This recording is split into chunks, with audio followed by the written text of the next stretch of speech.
নমস্কার, আমার চ্যানেলে সবাইকে স্বাগত জানিয়ে আজকে আবার একটি নতুন ভিডিও নিয়ে আপনাদের কাছে এসেছি।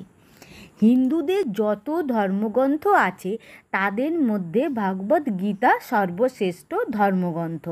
সমগ্র ধর্মগ্রন্থের সার হলো শ্রীমদ্ ভাগবত গীতা। এই গীতাকে গীতা উপনিষদও বলা হয়। সমস্ত উপনিষদের সারও এই গীতায়। অথচ ভাবুন, যখন এই গীতার উপদেশ অর্জুনকে দেওয়া হয়েছিল সেই সময়টা ছিল একটা যুদ্ধক্ষেত্র। যখন কাউকে কোনো উপদেশ দেওয়া হয় তখন শান্ত নির্জন পরিস্থিতিতে উপদেশ দেওয়া হয়, কিন্তু ভগবান কৃষ্ণ উপদেশ দিলেন যুদ্ধক্ষেত্র শুরু হওয়ার ঠিক পাক মুহূর্তে। তাও আবার যে সে যুদ্ধ নয়, পৌরাণিক কালে যত ভয়ঙ্কর যুদ্ধ ঘটেছিল তাদের মধ্যে অন্যতম। এই মহাভারতের যুদ্ধ থেকে আবার কুরুক্ষেত্র যুদ্ধও বলা হয়। সেরকম একটি যুদ্ধক্ষেত্রে দাঁড়িয়ে ভগবান এমন কিছু উপদেশ আমাদেরও দিয়েছেন অর্জুনের উপস্থিতিতে, যা এক কথায় অকল্পনীয়। কারণ যে কথাগুলি তিনি অর্জুনকে বলেছিলেন সেই কথাগুলি শুধু অর্জুনের জন্যই প্রযোজ্য নয়। এই কথাগুলি যেমন অতীতকালের জন্য প্রযোজ্য ছিল, তেমনই সমানভাবে বর্তমান প্রজন্মের জন্য প্রযোজ্য। জীবনের সমস্ত সমস্যার সমাধান এই ভাগবত গীতায় রয়েছে। শুধু গীতার ভিতরেই তিনি উপদেশ দেননি, সমগ্র মহাভারত কালে তিনি বিভিন্ন সময়ে বিভিন্ন উপদেশ দিয়েছিল। যদি কেউ এই গীতায় বা মহাভারতে শ্রীকৃষ্ণের বাণীগুলি মন দিয়ে পড়েন বা শোনেন, সেই রকমভাবে নিজেকে পরিচালনা করতে পারেন, তাহলে নিশ্চিত করে বলতে পারি তার জীবনে কোনো সমস্যাই আসবে না এবং সে যা চায় তাই হবে। কিন্তু মনে রাখবেন একটা কথা, যে সঠিকভাবে মেনে চলতে পারবে একমাত্র তার পক্ষেই সম্ভব। আর আজ আমি আপনাদের গীতায় তথা মহাভারতের কটি মূল্যবান উপদেশের কথা বলবো, যে কথাগুলি ভগবান শ্রীকৃষ্ণ কখনো অর্জুনকে বা কখনো কর্ণকে সামনে রেখে আমাদেরকেই বলে গেছেন। যদিও এই কথাগুলি সঠিকভাবে মেনে জীবনে চলতে পারলে তাহলেই আপনি কল্পনাও করতে পারবেন না আপনার জীবন কতটা বদলে গেছে। একবার ভাবুন, যে অর্জুন যুদ্ধ করব না বলে ভগবানের পায়ের কাছে বসে বলে, হে কেশব, আমি জীবনে এমন এক জায়গায় এসে পৌঁছেছি যেখান থেকে আমি আর উঠে দাঁড়াতে পারছি না। আমি আজও অসহায়, আমাকে পথ দেখাও। একবার ভাবুন, বিশ্ব ব্রহ্মাণ্ডের মালিক সে তার সামনে দাঁড়িয়ে আছে, তাকে একথা বলছেন। সেই অর্জুন মাছের দিকে না তাকিয়ে লক্ষ্যভেদ করেন। যে অর্জুন একাই বিরাট রাজ্যকে কৌরবদের হাত থেকে রক্ষা করেছিল, সেই অর্জুনের মনে এমন বিষাদ জন্মগ্রহণ করেছিল যে তার জ্ঞান ছিল না। যে স্বয়ং কৃষ্ণ ভগবান, যিনি স্ত্রীলোকের স্বামী, যিনি স্বয়ং তার সাথে আছেন, তার মনে এত বিষাদ কেন, এত চিন্তা কী জন্য ছিল? আমাদের জীবনে এমন এমন সময়, এমন এমন ঘটনা ঘটে যায়, তখন আমরা ভেবেই পাই না আমাদের কি করা উচিত, কি করলে এই সমস্যা থেকে মুক্তি পাবো। তখন আমরাও অর্জুনের মতো সমস্ত কিছু ত্যাগ করে বসে পড়ি অসহায়ের মতো। কিন্তু আমরা ভুলে যাই যে ভগবান স্বয়ং আমাদের সঙ্গেই আছেন। কি করে ভাববো? আমরা মায়া মোহত পড়ে আমরা অন্ধ হয়ে গেছি, তাই তো আমরা ভাবতে পারি না, ভগবান কৃষ্ণকে দেখার মতো কোনো কর্মই করি না। তাই এটা তিনি আমাদের বোঝানোর জন্য অর্জুনের মনে বিষাদ তৈরি করেছেন। তারপর অর্জুনকে সামনে রেখে এমন এমন কিছু উপদেশ দিয়েছেন যা যুগ যুগ ধরে আমাদের অনুপ্রাণিত করে যাবে। আমরাও যদি অর্জুনের মতো ভগবানের কথাগুলি মন দিয়ে শুনে চলতে পারি, তাহলে আমরাও অর্জুনের মতো কোনো বিষাদগ্রস্ত অবস্থায় উঠে দাঁড়িয়ে শত্রুর মোকাবিলা করতে পারবো। তাহলে চলুন সেই অমূল্য উপদেশগুলি কি আজকে আমরা জানব। প্রথম শিক্ষা কি না, অর্জুন ভগবানকে জিজ্ঞাসা করলেন, হে মধুসূদন, আপনি কোথায় থাকেন? কি সুন্দর একটা প্রশ্ন করেছেন।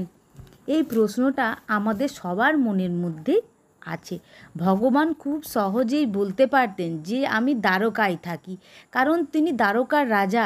বা হয়তো এটাও বলতে পারেন, হে অর্জুন আমি হরিদ্বারে থাকি বা ঋষিকেশে থাকি বা বৃন্দাবনে থাকি। তিনি আরও অনেক কিছু বলতে পারতেন, কিন্তু তিনি তা বলেননি। এখানেও শেখার আছে। তিনি কি বললেন?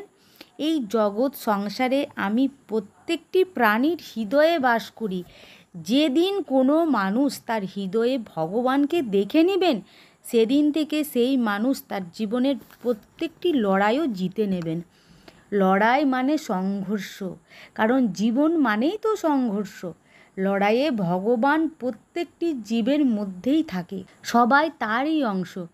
আর এই কথাটা জীবনে যে একবার বুঝে যাবে, তার জীবনে যতই সমস্যা আসুক না কেন, সব সমস্যা হাসতে হাসতে পার হয়ে যাবে। কিন্তু আমরা সত্যিই এক অদ্ভুত প্রাণী। সমস্যা এলে আমরা নিজেদেরকে বিশ্বাস না করে আমরা বিভিন্ন রকমের কুসংস্কারে বিশ্বাস করি, বিভিন্ন রকম তাবিজ কবজ ধারণ করে বলি। তাই আমরা ভগবানের উপর সবসময় বিশ্বাস রাখতে হবে, কারণ আমাদের মনে রাখতে হবে যে আমরাই ভগবানের অংশ, আমাদের ভেতরেই ভগবান বাস করে। তাকে স্মরণ করুন, তাহলেই আপনি সবই করতে পারবেন। আপনার যত বড়ই সমস্যা থাকুক না কেন, সব সমস্যা সহজেই সমাধান হয়ে যাবে। এইভাবে মহাভারতে ভগবান শুধু যে অর্জুনকেই উপদেশমূলক বাণী শুনিয়েছিলেন তা নয়, তিনি আবার কর্ণকেও এমন কিছু শিক্ষা দিয়েছেন যেগুলো আমাদের জীবনে অনেকটাই গুরুত্বপূর্ণ। যখন কর্ণ জানতে পারলেন যে পাণ্ডবদের বড় ভাই বা জ্যেষ্ঠ পুত্র, তখন তার খুব কষ্ট হলো। আর তাই একদিন তার দুঃখের কথা ভগবানকে বললেন। তিনি ভগবানকে বললেন, হে মাধব, আমার কি দোষ ছিল যে আমার জন্মের সাথে সাথে আমার মা আমাকে জলে ফেলে দিলেন? গুরু দ্রোণাচার্য আমাকে শিক্ষা দিলেন না, কারণ আমি ক্ষত্রিয় বংশে জন্ম ছিলাম না বলে। আমাকে সবাই সূত্রপত্য বলতো। দ্রৌপদীর স্বয়ংবরে আমাকে অপমান করা হয়েছিল, কারণ আমি কোনো রাজপরিবারের সদস্য ছিলাম না বলে।